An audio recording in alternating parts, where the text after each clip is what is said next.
Sir చూస్తూ ఉండంటే జగన్మోహన్ రెడ్డి గారు కొత్త స్ట్రాటజీతో పవన్ కళ్యాణ్ మీద ఉన్నట్టుంది. ఏం పవన్ కళ్యాణ్ గురించి ఎక్కడ కూడా ఏం మాట్లాడలేదు. ఆయన స్ట్రాటజీలో అతను ఉన్నారు. ఈ మార్పు ఎక్కడ స్టార్ట్ అయింది సార్? ఎందుకు స్టార్ట్? లాస్ట్ టైము కోవర్టు తెల్లవారుజాము దరిద్రుడు ఉండేవాడు. ఆ తెల్లవారుజాము దరిద్రుడు చేసిన దరిద్రం ఏంటంటే టోటల్ మీరు ఎలక్షన్ క్యాంపెయినింగ్ అంతా చూస్తే జగన్మోహన్ రెడ్డి గారిని పవన్ కళ్యాణ్ మీదే ఎక్కువ ఫోకస్ చేసి నడిపించే కార్యక్రమం.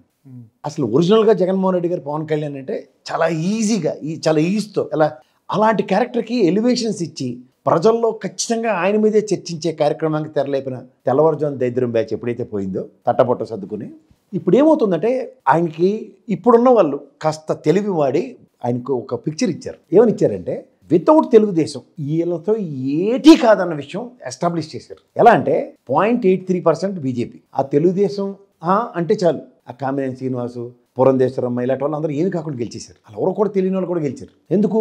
ఆ ఓటు బ్యాంక్కి వేణీళ్ళకి సన్నీళ్ళు తోడవద్దు. ఆ లాజిక్ చెప్తాను మీకు, చాలా ఈజీగా అర్థమవుతుంది. ఈ పవన్ కళ్యాణ్ ట్రాక్ రికార్డు నేనున్నానులే మీ అందరికీ అన్న మొదట 2014 చెప్పిన పాపానికి నాతో ఎలాగో కాదనుకుని 2%కి జస్టిఫైడ్. నెక్స్ట్ ఎలక్షన్లో సొంత పెత్తనాలు ఎలగబెట్టినప్పుడు ఏంటంటే ప్రభుత్వ వ్యతిరేకత చీల్చడానికి తెలుగుదేశం చేసిన ఒక గేమింగ్కి తీరా చూస్తే అది ఎంత ప్రయత్నించినా 5-6% దాటట్లేదు. తర్వాత ఇవాళ 21 స్ట్రైక్ రేటు, మేము తోపులు తురుములు టీ టాట్ ఇన్ని కబుర్లు చెప్తుంటే ఏంటి జనసేన పార్టీ అంటే ప్రాంతీయ పార్టీ, కానీ ప్రాంతానికి ప్రాంతీయ ఉప పార్టీ కింద ఎస్టాబ్లిష్ అయిన పార్టీ ఏదంటే జనసేన. ఎట్లా? ఉభయ గోదావరి జిల్లాలో రాయలసీమ ఉత్తరాంధ్ర తప్ప రాయలసీమలో అబ్సల్యూట్లీ ప్రెజెన్స్ లేదు. మీరు గమనించుకోండి. ఇక్కడ ఎప్పుడైతే ఈ ఎలక్షన్లో కూడా 21 స్ట్రైక్ రేటు ప్లస్ ఈ తెలుగుదేశం ఇది అన్న దగ్గర చూస్తే ఏం తెలియ పరిస్థితి అంటే మళ్ళీ ఎక్కడేసిన గొంగలే 5-6% ఓటు బ్యాంక్. ఇప్పుడు ఖచ్చితంగా ఎన్లైట్మెంట్ వచ్చింది వైఎస్ఆర్సీపీకి. ముఖ్యంగా అధినాయకుడికి పవన్ కళ్యాణ్ విషయం అన్న టాపిక్ని డిస్మైల్ చేయండి. ప్రొవకేషన్తో కన్సాలిడేషన్కి ఛాన్స్ ఇచ్చారు. ఎందుకంటే ఇతనికి దిక్కులేక తెలుగుదేశం ఆచ్ఛేదనలో ఉంటేనే కానీ మనం బతకలేమన్న మాట ఆయన నోటంటే వచ్చి ఎంటైర్ సామాజిక వర్గాన్ని ప్రభావితం చేస్తూ ఈసారి కన్సాలిడేట్ అవ్వకపోతే నాకు దిక్కు లేదు, నేను బతకలేను అన్న దగ్గర తెలియకుండానే జగన్మోహన్ రెడ్డి ప్రొవకేషన్తో వాళ్ళందరినీ కన్సాలిడేట్ చేసాడు. అది ఎప్పుడైతే జరిగిందో వేణీళ్ళకి సన్నీళ్ళ తోడు తెలుగుదేశాన్ని ఖచ్చితంగా అట్రాక్ట్ చేసింది. తెలుగుదేశంకి అట్రాక్షన్తో పాటు యాడెడ్ ఫ్లేవర్ అయింది. యాడెడ్ ఫ్లేవర్ ఎంతవరకు వచ్చింది? ఈ రెండు సామాజిక వర్గాలతో పాటు వస్తున్న ఓటు బ్యాంక్ని బీజేపీ పరంగా జనసేన పరంగా చూసుకుంటే మనకున్న వైబ్రేషన్స్కి ఇది ఒక 10% గేమ్ చేసేస్తుంది అన్నది ఎష్యూరెన్సెస్ క్రియేట్ చేసింది. ఎంత కదన పోనీ 5% వేసుకున్నా. దాంతో వాళ్ళు ఏం చేశారంటే కన్సాలిడేట్ అవ్వడానికి ఫస్ట్ వేదికను క్రియేట్ చేసేసుకున్నారు. దీంట్లో ఏమవుతుందంటే అసలు ఏమీ తెలియని పవన్ కళ్యాణ్ని పాసిఫై చేయడం it's a matter of fact. నువ్వు ఒక్కడు వెళ్తే నీతో కాదు, మాతో ఉంటేనే నీకు ఖచ్చితంగా సముచిస్తాను ఉంటుంది, గెలిపించుకుంటాం. ఈ ఎష్యూరెన్సెస్ ఎప్పుడైతే ఆయనకు పడిపోయో ఇంకా మీరు పవన్ కళ్యాణ్ని ఆయన ఎంత ప్రొవోక్ చేసినా ప్రొవోక్ అవ్వలేదు. అదర్వైజ్ జగన్మోహన్ రెడ్డి స్ట్రాటజీ ప్రకారం తెల్లవారుజాము బ్యాచ్ ఇచ్చిన లాజిక్ ఏంటంటే పవన్ కళ్యాణ్ రెచ్చగొడితే ఇండిపెండెంట్గా నిలబడితే పని అయిపోతుంది అనుకున్నారు. అది టోటలీ కాన్సెప్ట్ ఓరియంటెడ్ రాంగ్ అది. ఎందుకంటే కాన్సెప్టే అతనికి గెలుపు కోసం ఈసారి నేను ప్రత్యక్ష రాజకీయాల్లో ఉండాలి, గేటు ముట్టుకోవాలి. నేను గేటు తాకనేమన్నా పకోడీ బ్యాచ్లు చెప్పిన ఆన్సర్లకి నేను ఆన్సర్ ఇద్దాం గేటు ముట్టుకుని లోపలికి వెళ్ళడానికి. ఇప్పుడు నేను 10 మెట్లు దిగి ఉండి నాకు గెలుపే పరమావధి, ఏం సచ్చినా సావండి అని చెప్పినోడికి మనతో ఏం రాజకీయాలు చేయలేము. అని ప్రొవోక్ చేయడమే వేస్ట్. ఇప్పుడు నాకు వీధి చివర ఒక కుక్క ఉంటుంది, నాకు భయం.